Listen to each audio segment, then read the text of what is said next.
All right, everybody, welcome back for another deep dive.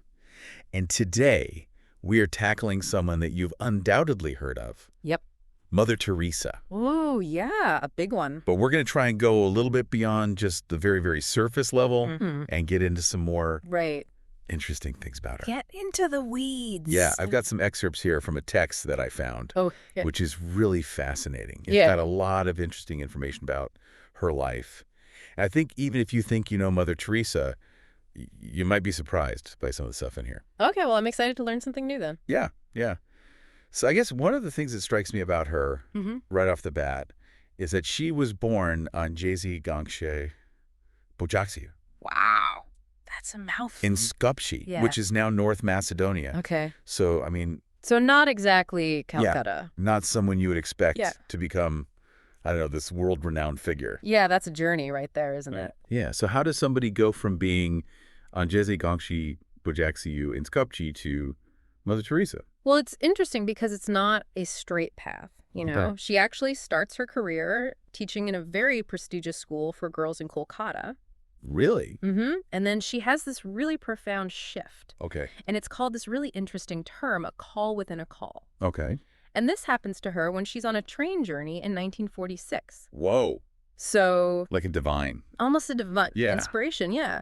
And for her, this was a call to leave her comfortable life. Okay. You know, she had security and a good job and Oh. a lot of respect. And she felt this pull to go and dedicate her life to serving the poorest of the poor. Wow. Oh. So, I mean, can you maybe talk a little bit about what a call within a call means? Sure. So, you know, within a religious context, when somebody dedicates their life Yeah. to a certain vocation or to God or to, you know, service of others, they sometimes describe it as a calling. And this was, Yeah. you know, she was already a nun, but this was a deeper level for her. This was a call within that existing call to really go out and, you know, dedicate herself even more fully. Okay. Wow.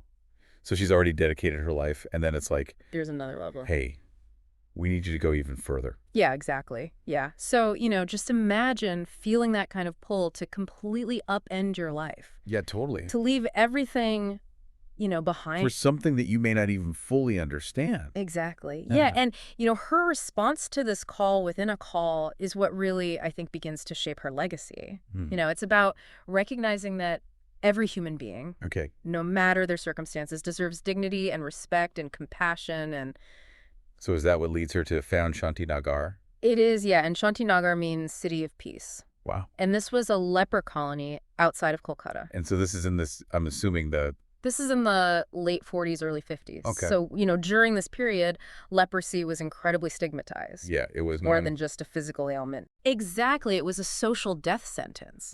You know, people with leprosy were ostracized. They were living in fear and isolation. And Mother Teresa saw this profound injustice and responded by, you know, providing medical care, shelter, but most importantly, I think, love Yeah. and acceptance to these people. And this is at a time when, I mean, nobody wanted to touch these people. Exactly. And I mean, it was seen as, Yeah. you know, highly contagious and something to be feared. And she was challenging those societal norms head on. Yeah, she wasn't shying away at all. Absolutely. She's going right into the thick of it. Yeah, she saw where the need was and she went directly there. Yeah.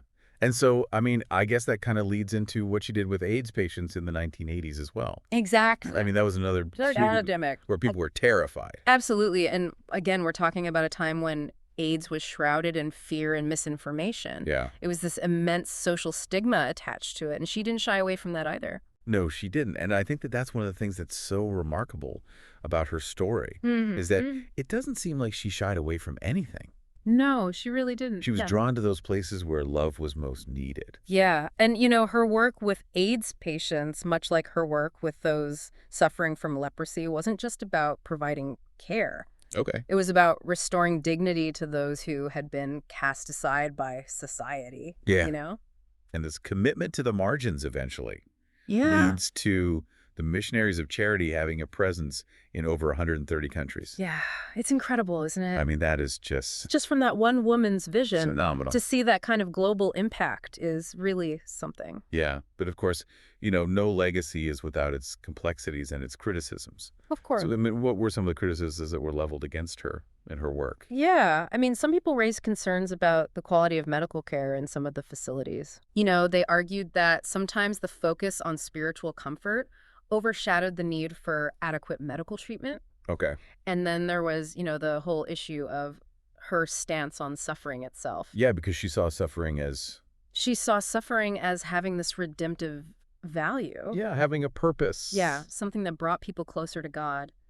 But that perspective obviously clashes with some modern sensibilities. Yeah, because, today we try and avoid suffering as much as possible. Absolutely. And, see it as something to be eliminated or reduced. But she had a very different viewpoint on that. Very different. And, her views were rooted very deeply in her faith. Okay. And it raises some, complex questions about the balance between alleviating suffering and respecting individual autonomy. Yeah. And then there's the whole issue of... And then there was the issue of contraception. Yeah, her unwavering opposition to contraception. But unwavering, yeah. She saw it as a violation of the sanctity of life. Okay. And so obviously that's a very complex issue with, ethical and social implications. Yeah. And I think it's really important for us to acknowledge that, Yeah. while she was this incredible figure and did all this amazing work, that her views were also controversial.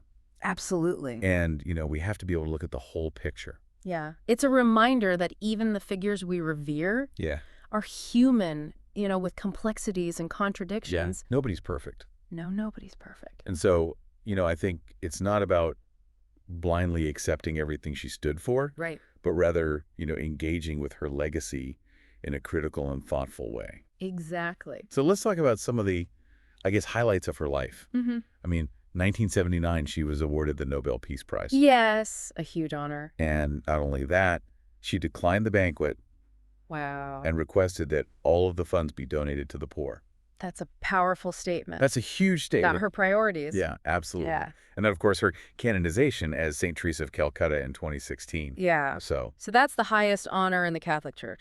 And it's, a recognition of her life, of heroic virtue and service. Mm-hmm. But I think what's interesting is that her legacy goes beyond that formal recognition of sainthood. Because she was already so iconic at that point. Exactly. Yeah. The Missionaries of Charity are still out there. Yeah, they're still doing the work. Still doing her work today. Yeah. And that's such a tangible impact. It is. Yeah. It goes far beyond any title or accolade. Yeah. It reminds us that actions speak louder than words. Yeah. And that even seemingly small acts of love and compassion can ripple outward and create a lasting impact. Yeah. It's a truly remarkable story, I think. It is. Yeah.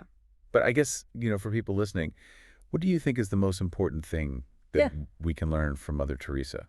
For me, I think it's that unwavering commitment to serving those on the margins of society. Okay. The ones who are often forgotten or overlooked. Right. It's a challenge to each of us to go out and find those places where love and compassion are most desperately needed, and to take action, even in small ways, to make a difference. Wow, this deep dive has been really eye-opening, I think. And it makes me wonder, how can each of us in our own lives kind of embrace that spirit of radical compassion and selfless service that Mother Teresa embodied?